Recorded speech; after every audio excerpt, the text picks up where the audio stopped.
रोज़ की तरह आज हम भगवद गीता से एक श्लोक पढ़ेंगे। आज हमारे पास चैप्टर 5 कर्म योग एक्शन इन कृष्ण कॉन्शियसनेस का श्लोक 23 आया है। सकनोति हैवाय सोधम प्रक्सरिरा विमोक्षनात् कमा क्रोधोद भवाम वेगाम सायुक्तः सा सुखी नरः। Before giving up this present body, if one is able to tolerate the urges of the material senses and check the force of desire and anger, he is well situated and is happy in this world. तो शरीर को छोड़ने से पहले if one is able to tolerate, क्या tolerate कर सकता है? the urges of material senses, हमारे शरीर के अंदर जो urges होता है उसको शरीर छोड़ने से पहले अगर tolerate करना सीख जाता है एक व्यक्ति, and anger, डिज़ायर और एंगर, गुस्सा को कंट्रोल करना अगर सीख जाता है, he is well situated and is happy in this world. देखो, भगवद गीता को पढ़ने के बाद मुझे जो समझ में आ रहा है ना कि दुनिया में पानी वेस्ट हो रहा है कि नहीं, खाना वेस्ट हो रहा है कि नहीं, चीज़ें सही से यूटिलाइज हो रहा है कि नहीं, जो ये मटेरियलिस्टिक चीज़ों में हम उलझे रहते हैं ना, मेरे जैसे इंसान एटलीस्ट में तो हमेशा से उलझी रहती थी, अभी भी थोड़ा बहुत है वो चीज़, वो एक्चुअल में इम्पॉर्टेंट नहीं है। अगर पानी वेस्ट हो भी रहा है फिर भी आप अपने इमोशंस को कंट्रोल कर पा रहे हो कि नहीं। अगर कोई चीज़ गलत हो भी रहा है फिर भी आप उसमें न्यूट्रल रह पा रहे हो कि नहीं। अगर किसी ने गलत किया है तो उसके ऊपर आप ना उलझ के दिमाग को शांत रख के चीज़ को हैंडल कर पा रहे हो कि नहीं। That is more important. अपने डिज़ायर्स को कि ये चाहिए वो चाहिए उसको कंट्रोल कर पा रहे हो कि नहीं, अपने अंदर के गुस्सा को कंट्रोल कर पा रहे हो कि नहीं, ये सारी चीज़ें ज़्यादा इंपॉर्टेंट। बट इसका मतलब ये नहीं कि आप गलत को हमेशा ही मतलब ये बढ़ावा देते रहो।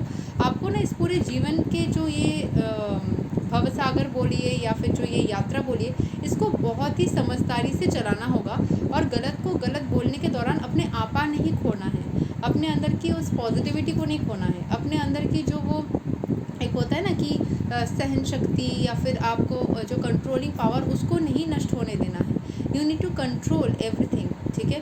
सो जब भी आप वो कंट्रोल करना सीख जाओगे चीज़ें बहुत ज़्यादा आसान हो जाएगी। जैसे मेरा एक चीज़ हमेशा से रहता है, मैं अपने केस अगर बोलूँ कि मेरे घर में अगर पानी वेस्ट होता है या कहीं पे मुझे दिखता है या खाना वेस्ट होता है, मुझे बहुत चिढ़ मचती है। मैं शायद उस चीज़ के ऊपर लोगों को सुनाती नहीं हूँ, but I feel that emotion. So लेकिन भगवद गीता पढ़ के मुझे ये पता चल रहा है कहीं पे भी खाना वेस्ट, पानी वेस्ट या यूटिलाइजेशन, डोनेशन, इन सब के बारे में लिखा ही नहीं है। सिर्फ भक्ति के बारे में लिखा है कि आपको सच्चे मन से भक्ति करना है। जब आप भक्त बनोगे ना तो आप हर एक सिचुएशन को कैसे हैंडल करना है वो आप ऑटोमेटिकली सीख जाओगे, अपने इमोशंस सही से काम करेंगे। यू विल नो कि चीज़ें कैसे एक्शन में होना चाहिए। अगर सारे लोग भक्ति करेंगे ना दुनिया में कोई परेशान रहेगा ही नहीं, ये मैं समझ जा सकती हूँ। कोई फिर कुछ वेस्ट करेगा ही नहीं, कोई किसी चीज़ को नेगेटिव करेगा ही नहीं, सब कुछ परफेक्टली चलेगा। So if one tries to make steady progress on the path of self realisation, he must try to control. आपको पता लगेगा टेम्परेरी चीज़, अगर खाना वेस्ट होती है, खाना पकने के बाद कितना टाइम वो रहती है, कुछ घंटे, उसके बाद में वो सड़ जाती है। बिल्कुल वैसे ही चीज़ें इतनी टेम्परेरी है, जिस चीज़ के पीछे हम भागते हैं या उसको ठीक करने की कोशिश करती है, ठीक नहीं होता तो परेशान होते हैं। So he must try to control the forces of material senses. There are forces of talk, forces of anger, forces of mind, stomach, genitals, tongue. One who is able to control the forces of all these different senses and the mind is called Goswami or Swami. Such Goswamis live strictly controlled lives and forego altogether the forces of the senses. तो वो जो senses को ना control करना सीख जाते हैं, चीज़ों के अंदर बहक नहीं जाते। Material desires when unsatiated generate anger. जब हमारे मटीरियल डिज़ायर्स पूरी नहीं होती है तो अंदर एंगर जनरेट होती है। जैसे मेरा इच्छा है, मान लो कि अगर घर पे 2 सब्ज़ी पकी है तो 2 सब्ज़ी कोई ना कोई ग्रहण कर लेना चाहिए, खा लेना चाहिए। अगर वो नहीं खाया गया और वो सड़ गया तो मैं परेशान हो गई। बट मेरे अंदर वो परेशानी के नीचे अगर क्रिएट ना हो और मैं ये बात को समझूँ कि चलो दाने दाने में लिखा होता है खाने वाले का नाम, उस दाने में किसी का नाम लिखा ही नहीं था तो वो सड़ गया, या वो उस दाने में बैक्टीरिया का नाम लिखा हुआ था, उस दाने में चींटी का नाम, अगर वो जा रहा है बाहर मिट्टी में तो चींटी का नाम लिखा हुआ था, या ऐसे ही वो चीज़ हवा में मिल जाना था।